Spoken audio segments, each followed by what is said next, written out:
É mais difícil ser cristão nos dias de hoje que nos tempos de Jesus e os apóstolos? O que você pensa sobre isso? Há diferenças? Neste vídeo, vamos falar especificamente sobre as igrejas do Apocalipse, com destaque para as características e comportamento frente ao mundo. Como exercer essa fidelidade hoje? Em quem estamos sendo testados? Fique aqui conosco para fazer parte do pequeno grupo de pessoas que entende sobre o livro mais polêmico da Bíblia, o livro de Apocalipse.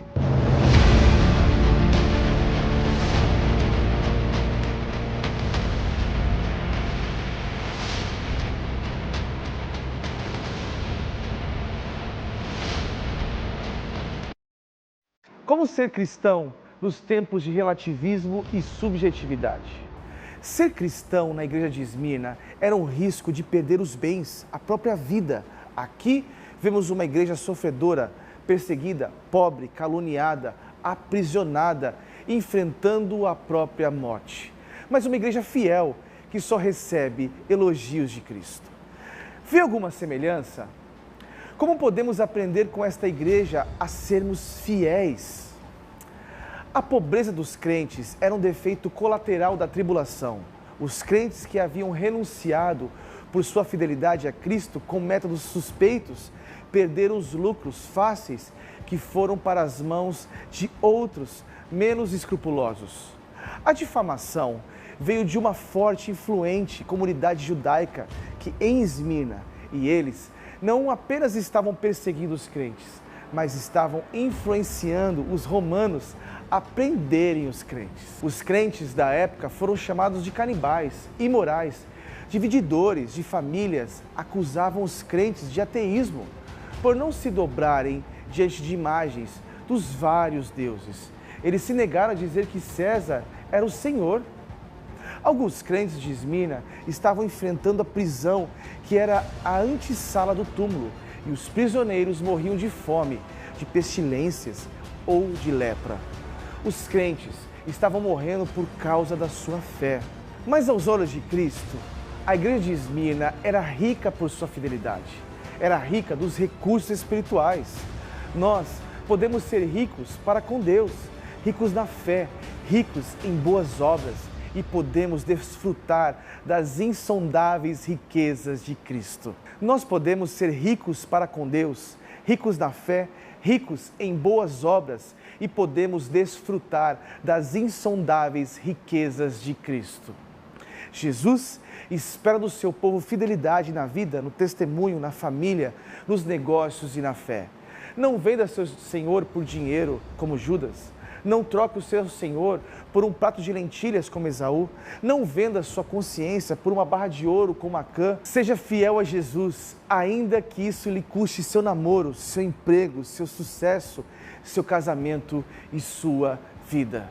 Jesus diz que aqueles que são perseguidos por causa da justiça são bem-aventurados. O mundo perseguiu a Jesus e também nos perseguirá. Jesus conhece nossas aflições, quem nós somos e tudo o que acontece conosco. Mas o Senhor não nos poupa da prisão, mas usa a prisão para fortalecer você. Ele não nos livra da fornalha, mas nos purifica nela.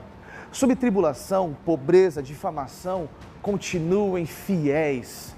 Não olhem para o sofrimento, mas olhem para a recompensa.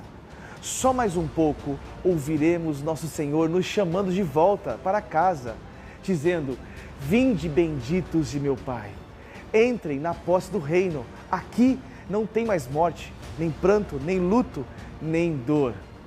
Cristo sabe que a igreja está rodeada por uma sociedade não cristã, com valores mundanos e com heresias a todo instante.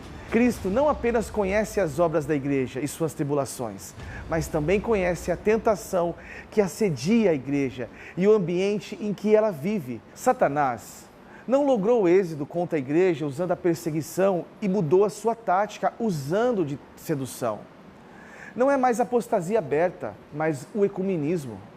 Alguns membros da igreja começaram a abrir a guarda e a ceder diante da sedução do engano religioso. Numa mesma congregação, há aqueles que permanecem firmes e aqueles que caem.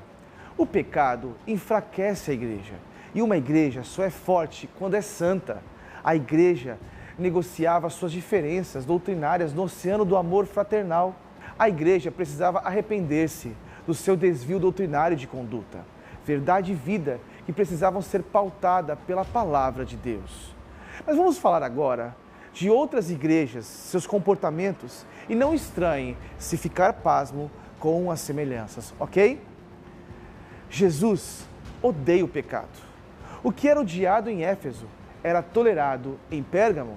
Eles ensinavam que a liberdade de Cristo é a liberdade para o pecado. Diziam que não estamos mais debaixo da tutela da lei. Essa heresia da verdade era para transformar a graça em licença para a imoralidade e a liberdade em libertinagem. Acreditavam que quanto mais pecador, mais será graça. Quanto mais ele se entregar aos apetites da carne, maior será a oportunidade do perdão. Tiatira estava crescendo por isso. Satanás procurou corromper a igreja de dentro para fora.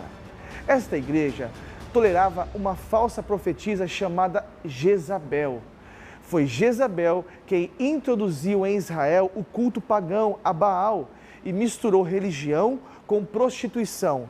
Ela pregava que os pecados da carne podiam ser livremente tolerados. O argumento dela é que para vencer a Satanás é preciso conhecê-lo e que o pecado jamais será vencido a menos que você tenha conhecido tudo por meio da experiência. O que se pretendia era deixar que o corpo se afundasse no pecado para que a alma ou o espírito se mantivesse livre de desejos e necessidades pecaminosas. Ela queria modificar o cristianismo para se adaptar à moralidade do mundo. Ela ensinava uma prática ecumênica associada ao paganismo. A proposta de Jezabel era oferecer uma nova versão do cristianismo, um cristianismo liberal, sem regras, sem proibições, sem legalismos. Uma igreja cheia de gente, cheia de energia e atividade, não necessariamente é uma verdadeira igreja. É muito fácil encher de gente uma igreja quando os fiéis vêm para serem entretidos e não para serem instruídos, para ser tranquilizados em vez de desafiados e confrontados com a realidade de seus pecados e com a oferta da salvação. Jesus reprova a igreja por ser tolerante com o falso ensino e com a falsa moralidade. Como manter-se firme diante dos testes nos dias de hoje? Você também comete esses erros básicos em suas escolhas do dia a dia? Gostaria de se tornar um representante da igreja fiel às Escrituras? Pois saiba que é possível manter-se firme na doutrina mesmo quando os outros se desviam. Então, por que algumas pessoas estão sempre vivendo no quase da obediência e da retidão nas igrejas de hoje? Ser crente é ser verdadeiramente livre. É possível manter-se puro na conduta, mesmo quando os outros se corrompem. A santidade de vida e de caráter é uma marca da igreja verdadeira.